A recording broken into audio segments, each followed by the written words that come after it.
Rock and roll may live forever, but we only retire once. Kevin Lamour of Our Financial Plans and Quadris Investment Services offers a large range of financial solutions from some of the biggest leaders in the investment and insurance landscape of Canada. See how a solid financial plan built with friendly and professional advice can help. Find out more at ourfinancialplans.ca or give them a call at 705-949-1316. Hey folks, and welcome to another episode of the Lonesome Cowboy Podcast. I'm Brian Tremblay, your host, and today another guest that I bumped into at the Folk Canada Conference. What a great place to find all my guests. And she has been around for a bit, and you may have seen her or listened to her music, and it is Shawna Caspi. Hi, Shawna. Hi, Brian. Thanks for having me on. Hey, no problem at all. So let's get right down to the meat and potatoes of it. Where did it all start for you, Shawna? Where was little musically? Shawna when she got her first recorder or something? Sure. Well, I was a choir kid when I was growing up in Ottawa, and I sang in a lot of children's choirs, and then that led me to be in the vocal music program of an arts high school in Ottawa, nice. Which was an amazing way to be a teenager. And then when I was done high school, I still wanted to do music, and I went and studied music at York University in Toronto, which is what brought me to Toronto. And somewhere, I guess in the teenage years, I discovered the folk community in Ottawa at the time, which was a number of different kind of pillars. And so there was a folk club called Rasputin's Folk Cafe. There was the Ottawa Folklore Center, which was an amazing music store. Mm-hmm. There was CKCU Radio, which this year just celebrated their 50th year. Cool. And there was the Ottawa Folk Festival. And so I would go to the folk club, I would go to the music store. I got to meet all these different people. I actually ended up working at the folk club as a waitress when I was in high school. Nice. And so I got to know the other singer-songwriters in Ottawa, people like Lynn Miles and Ian Tamblyn, and I got to see these people play and kind of see a world that I would not have otherwise known was there. And I realized that was the music that I loved and that was the music that I wanted to make, but I never thought I'd be able to do it as a job. But I kept studying music, and by the time I got to Toronto, I was writing songs and I started trying them out in different places in Toronto. And then it was a very gradual thing for me. I was working day jobs for a long time and then just doing music on the side and making records and then kind of playing shows here and there and then playing a little further out from home and then, only working part-time and then touring part-time and then taking that down. And eventually I was touring full-time. So it was very gradual for me. Good for you. Excellent. Now, I don't mean to slight by this question in that respect, but would you consider yourself a struggling artist at this stage, or have you reached the level where you don't really have that worry anymore, that you have the sustainability? Working as an artist has always been very precarious. Yes. And I was certainly doing it and making a living at it before the pandemic. And after the pandemic, it's been a lot harder. And I mean, struggling. I think we're all struggling a little bit after the pandemic. I don't mean to be weird about it, but yeah, we all struggle. But I mean, I really struggle, because I've been on one tour and I don't see anything else in my future. So that's the worry. So that's where I'm kind of relating it, you know what I mean? Because some people wonder where they are in life. And somebody like you who's been doing it for, I think, quite a while can share that kind of stuff. I would say it is harder now than it was before the pandemic.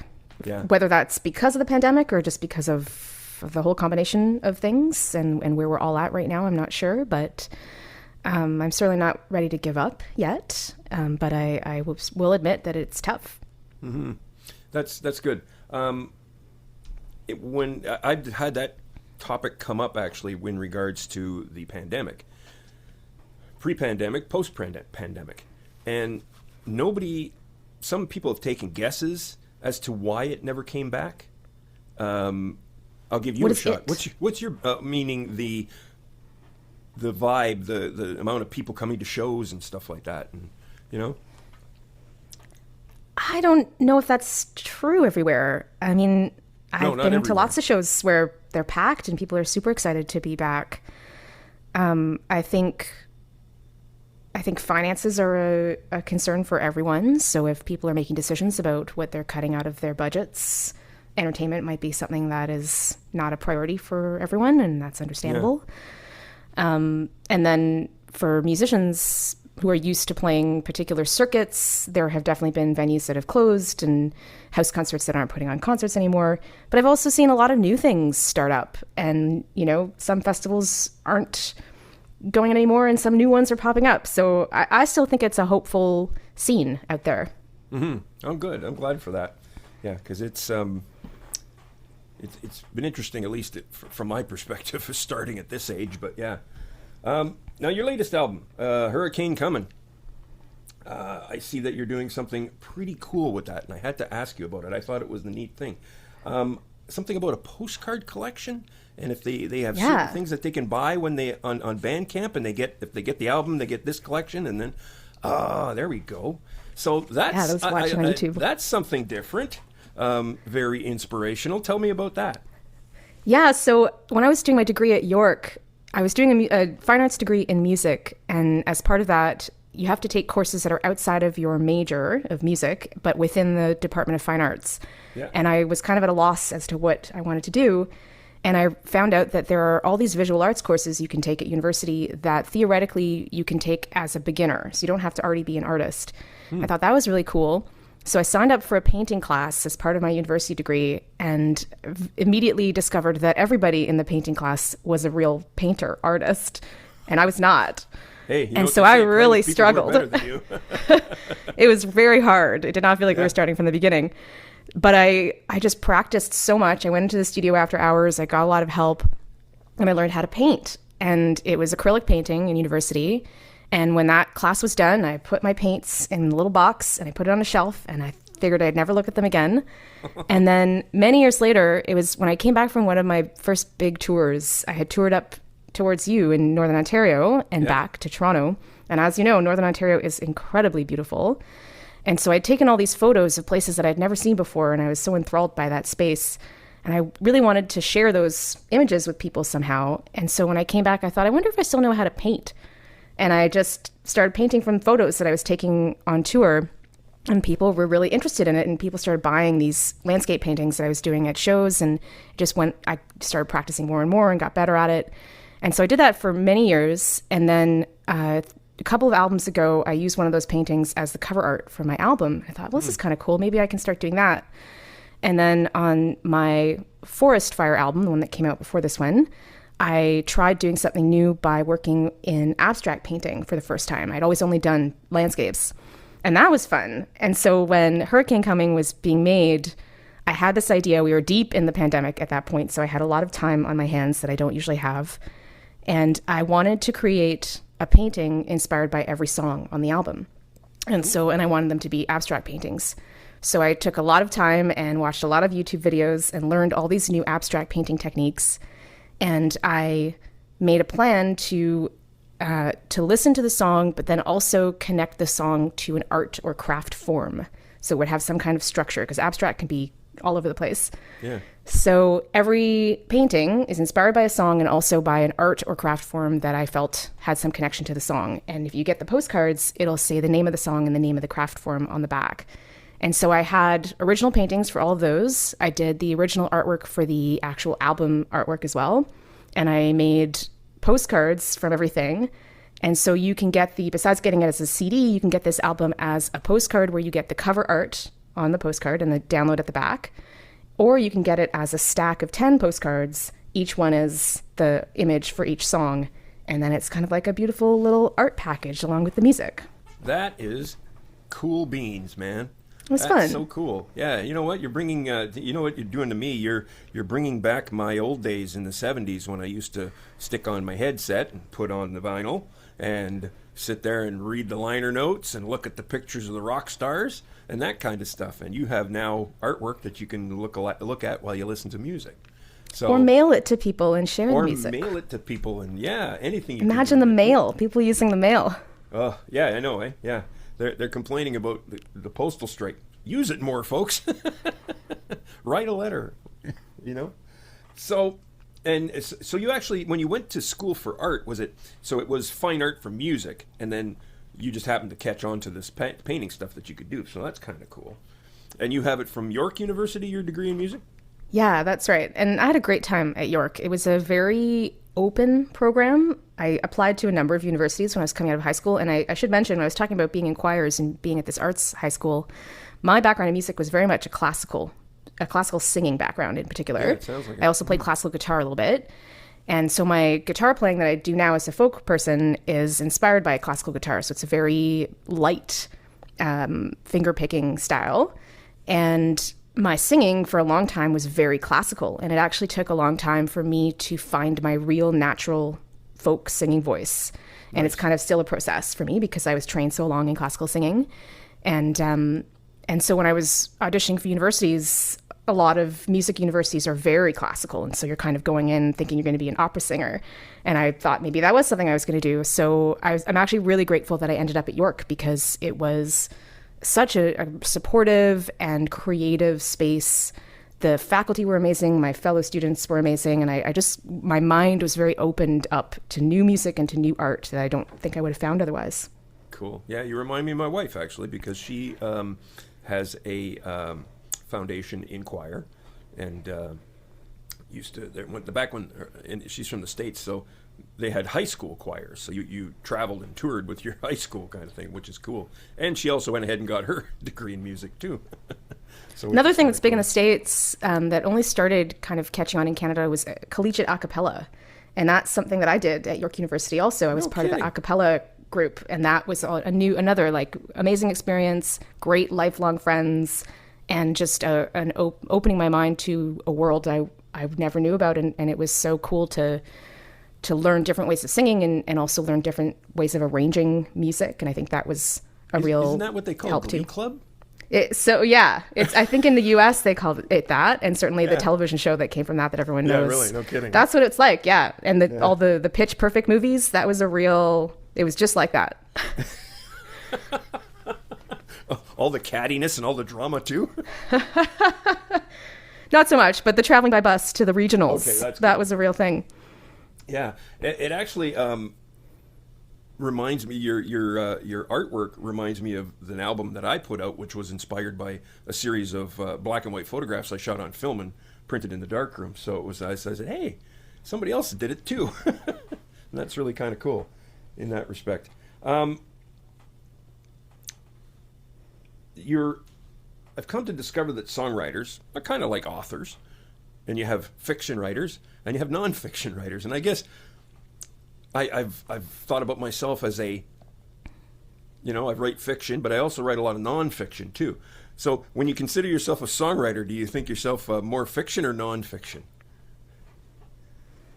Based on real events, life, people, or just imaginings? I think as a young songwriter, it was a lot of imagination and a lot of veiling my real experiences and my real feelings with metaphors and all of this word painting, and that I wasn't sharing enough of myself in my songs in those early days. And it's always been my goal to remove more and more of those layers and to be more vulnerable and to be more direct. And when I made Hurricane Coming, I feel like that album has come the closest to doing that. And I think I can still do better. And so in the songwriting that I've been doing lately, I'm trying to do that even more. And it's a combination of honesty and just like being ready to share more personal things, and also to do it in a language that's more clear and direct, and to have song structures that are more clear. That's something I've always been working on that in the past has been very different. So I think certainly now and probably going forward, I'm very much in the, I guess what we would say, the nonfiction, it's personal stuff and it's real stuff. And it took me a while to realize that even when you're singing about yourself, if you're doing it in an honest way, other people will relate, even though it's not necessarily their exact experience. And for some reason, that took me a long time to figure out. Yeah, I agree. Yeah, I agree 100% with you. Where is home base for you, Shawna? Right now, I live in Toronto. I've been in Toronto ever since I moved here to go to York University. Mm-hmm. It's I never really know how much longer I have in Toronto. Yeah, you're talking about cost of living and stuff like that, or yeah? Housing precarity. Talk about precarity. Yeah, it's at the moment I'm in Toronto, and that's where I suspect I'll be for a while. But honestly, I never know. And if you were to say you're going back home, where would that be? Going home, probably Ottawa. Okay, that's where I grew up. That you know what? I am super jealous of your guys' music scene in Ottawa. It's that Ottawa Valley. Holy cow! My God. My God. Yeah, I'm also jealous. Northern Ontario. And now Northern Ontario's got quite a lovely thing too going on. But when I lived in Ottawa, again, it was this. I haven't been in Ottawa in over 20 years. So when I lived there, again, it was those pillars that I mentioned before that are all gone except for CKC Radio now. Yeah. And then I left and went to university. And I feel like while I was away, the Ottawa scene quieted down quite a bit. And then in the last, 5-10 years, something amazing is going on in that city. And they've got organizations together, and the art that's coming out of Ottawa is really impressive, and definitely the Valley too. I think a lot of musicians who used to live in Toronto moved to Smiths Falls. And so that whole like Perth, Smiths Falls, Carleton Place region is just bursting with amazing musicians.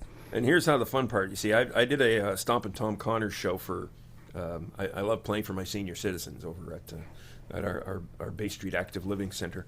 And I love talking to you guys from the Ottawa Valley because I get to hear all the names of songs of cities I only heard in Stompin' Tom songs. Renfrew and Smith Falls and, and the people down in Carleton Place say the Mississippi drips onto Big Joe's face. I thought it was fantastic. I've heard that some artists are in kind of a performance paralysis. I think I'm a little bit that way too. I've had a tour. I guess you could call it successful. But I think they're finding that, low ticket sales and, no guarantees and that kind of stuff. And then being stuck with having either no money or no gig or end up having to, owe somebody money in that. You've been doing this solo for so long, and you seem to have a good grasp on it. What's your advice for artists when they say, I want a tour, didn't get a grant, but I want to go here, here, here, and here, and here? What's your advice to make and survive? I guess it depends on what that person's goal is from touring, and also how much risk they're willing to take. It's like any business. Mm-hmm. So when I go on tour, I try to think of why I'm doing this. Some part of why I go on tour is because I love traveling. I love being on the road. I love meeting new people. And so just the physical act of being on tour is of value to me. And, it also depends on where you're going and why you're going there and what time you're going there. So if you have a new record and you're trying to spread that around as far as you can, then that's a good goal for touring. So it depends on the person. If you really can't afford to lose, maybe, or you have a family to take care of, or, there's all sorts of factors, then maybe it's too much of a risk. But certainly when I'm touring solo, which is most of the time because of the logistics of it, I don't have that much to lose. I'm just one person. I'm out there, and I've made the decision to do it. But I certainly don't plan to lose money when I'm on tour. So when I'm planning a tour, I'm reasonably confident that it's going to have at least some anchors that are solid, that are bringing me out there. And then maybe I can afford to take a chance on a few shows here and there. And anchors for me are festivals or house concerts or established concert series. Mm-hmm. So I usually don't just kind of throw darts at the wall and go wherever they go. There's a plan when I'm touring. Gotcha. So yeah, I think making a plan is a great thing, and then figuring out what you're trying to get out of it, and are you getting that value? So if part of that value is just to be out there, discovering new places, and that's like enriches your life, and you can do that, then that's great. If you have a band full of people and you have to pay them all every night, that's a tougher thing to do, and it may or may not be viable. Mm-hmm. Yeah. Well, like I said, I'm always asking because I know I'm hanging out now with a bunch of guys kind of my age, and we're all in the same position going, should we go out there? Should we? Or are we going to get, pooched? Because I can, my tour experience, we had a grant, and luckily we did, because we had it part of Culture Days, and if we had have just been relying on ticket sales, we would have been, camping on the side of the road and possibly eating out of a dumpster. Right, and I think it's important to decide what you're willing to tolerate, too. because I will not sleep in a tent and eat out of a dumpster. So if I'm on the road, I have to make sure that I am taking care of myself and, Yes. Also not getting too tired and taking care of my health. And the older I get, the more important that is. When I was younger, I was a lot more reckless with my body, and now I'm not. I'm a little more careful and would recommend that to everyone. Yeah. So yeah, I think it's very personal, and touring is not necessarily for everyone, and not necessarily like the be all and end all. I know when I used to tour when I was younger, for me it was when I was just kind of running around doing whatever I could do. Mm-hmm. I would throw dates on a tour just to have a date to put on the poster. I wanted to have as many dates as I could, no matter where they were, no matter what they were. And then as I've kind of refined things, I'm more interested in a quality time. So I'm not going to play, a bar on Tuesday night to a crowd that's not listening just to say that I played in whatever town. It's going to be a quality gig, or I'm going to take the night off, or I'm going to go for a hike. Like, I'd rather do that than have a miserable gig. So I'm much more choosy. Personally, I'm much more choosy about my gigs now. Yeah, exactly. Well, that's very good.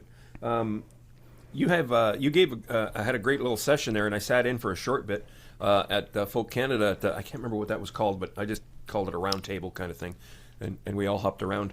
And you were doing touring on a budget, and man, you definitely have got some serious experience with that. You had ins and outs for everything to make it on a budget. Yeah. And I'm always open to new ideas too. Certainly, I think for me, the only reason I ever was living off touring was 100% because I almost never paid for accommodations. Wow.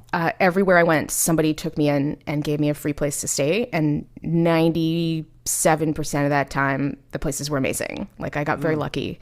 And it was a combination of just connecting through whoever was presenting the show and asking if there was anywhere I could stay, or if I was really down to the wire and I had nowhere to stay in a town, I would just go on Facebook and put out a note to all my friends and say, does anyone know anyone in Kentucky who can house me for one night? And someone would always come through. So that was the only way I think that I made a living touring, was that I always had somewhere to stay that I wasn't paying for. Good for you. That's outstanding. I see that you are a multi-instrumentalist. I've looked for pictures of you playing something else, and then I caught a shot of you holding an accordion, a squeeze box. Oh no, that was a long time ago. I was about to say, now is that a childhood instrument that mom and dad said, hey, learn this? No, my childhood instrument was the piano, like many children. Okay. Yeah. And like many children, I was forced to do it for many years. I did the Royal Conservatory banging my head against the wall thing, and it wasn't for me. And I begged for so many years to quit, and they just like, you just gotta stick it out. And so eventually my parents let me quit piano, but luckily I had enough of the foundation that when I went to this arts high school and when I went to university, having a piano background was really helpful in a music program. So I respect that, and I thank my parents for that foundation. But I also thank them for letting me quit when I did, because I didn't want to hate the piano forever. It's a lovely instrument. Uh-huh. So I played piano as a kid. I played violin in middle school and a little bit in high school. Not particularly good, but I had a violin for a little while, and then I wasn't playing it as an adult, so I gave it away to someone. And so I'm always interested in other instruments. So I was lent an accordion at one point, and I was learning it. And I don't know if you've ever learned an accordion, but it's extremely loud. Uh-huh, and I currently live in an apartment building that has very thin walls, and there's no way I could have an accordion in here. So I had to give up the accordion when I moved into this building. Yeah. And I have since, in the last couple of years, thanks initially to the library in Toronto. In Toronto, we have a music instrument lending library in our city library. Wow. And I took out a mandolin a couple years ago. And I started learning mandolin, and then someone gave me a very, very cheap mandolin that I've been learning on. And so that's currently my beginner learning experience of a new instrument at the moment. Good for you. I've touched bass on all that stuff too. I've tried saxophone, and that's a hard one. Yeah, I tried tin whistle. I must be torturing my poor wife as I try to learn that, because I'm torturing myself. That's for damn sure. I tried mandolin. You know what? And I said, stick with the guitar, buddy. You still haven't got anywhere near as far as you could have gotten on that, but I feel the same. Happens. Yeah. You seem like a really big music community builder. you strike me like that. The things you say are positive and always talking about that kind of thing, and or you're a big music community supporter too. So in unfortunately, like I said, this area lacks a lot of that, at least in the Sault Ste. Marie area, at least from Wawa to Echo Bay and in between. And there's, because the things that happen where you guys have that great community in Ottawa don't happen here. So I guess my question is, if you were building a music community, where would you start to try to get people to understand the value of, original live music? That's a good question. I think ultimately all people want to be part of something. And I think some really successful music communities have been built where everyone is in it together. So there's this thing called choir that I think started in Toronto, but it's gone all over the place, where like a bunch of people show up at a bar and they're led by these two guys and they sing one pop song together, but as like a choir. Cool. And that was hugely popular. Like way more people went to that than, the same night, like the next night when a singer-songwriter might be playing their original music at the bar. No kidding. But it's you want to be part of something. I think that's the reason people go to live music in general. There's something about being there together, whether, it's a participatory thing or not, but you feel like you're in something. So if you're trying to build the community, I think the way to start is to get a bunch of people together, but make it so that they're all in it somehow. Everyone has a stake in it somehow, not just like show up and we're going to talk at you or we're going to sing at you. Something more collaborative. Yeah, sure. That's cool. Yeah, I like that idea. Yeah, there's lots of things that you can do, and that's a great way to get things started. Okay, Shawna, Zoom tells me I gotta go, so. Wow, that went by so quickly. Yeah, didn't it? I know, I did. I looked up and I went, you're kidding me. Is that where it's at right now? I'm just going to make sure I haven't skipped over anything here and stuff. Oh, I will mention something. I saw that you went to a November project show with the lady there with the ukulele stuff. I met her at the Folk Canada conference too. Eve Goldberg. Yeah, Eve. Yeah, really cool stuff. And my single is part of the November project that I have. My new single out. So yeah, that's my friend Rob, Rob Horgan, who runs that. Rob, I met him when he was living in Cobourg. I have a bunch of people I know out in Cobourg from the Shelter Valley Folk Festival. Nice. And so I met him out there and we kept in touch, and he was starting that project already in Cobourg and then started moving it all around different places where he was going. So he was in Toronto for a while, and I did one with him last year, and then he now lives in Halifax and he's doing them out east. But he came back to do it for Remembrance Day with Eve, and it was a lovely show. Yeah. It was really cool. And when he advertised on Folk Canada's newsletter, I went, I got to do this. My father and my grandfather both being Second and First World War veterans. So it was stay in touch with him. I'm sure he would love to do that in the Sioux at some point. Yeah, there's a lot of those up in this area. That's for sure. The veterans are very, a lot of Northern Ontario guys went off for that. That's for sure. Shawna, tell everybody where they can find out more about you and your music and socials and web and blah, blah, blah. You know the stuff. Yeah, so I have a website. It's just my first and last name, so shawnacaspi.com. I'm sure you can find it. I'm the only one, I think. And you can find me on Facebook and Instagram. If you search for me on Facebook, I'm Shawna Caspi Music. On Instagram, I'm just Shawna Caspi. And I have a Bandcamp. You can get my music there. That's where I keep telling people to go to get music, is Bandcamp. Same here. But yeah, if you Google my name, you'll find me. Yeah, and she's very Googleable with all kinds of cool Google information. Shawna Caspi, thank you for coming on the program. I very, very much am grateful for you coming by and sharing your experience with us DIY musicians. Thank you so much, Brian.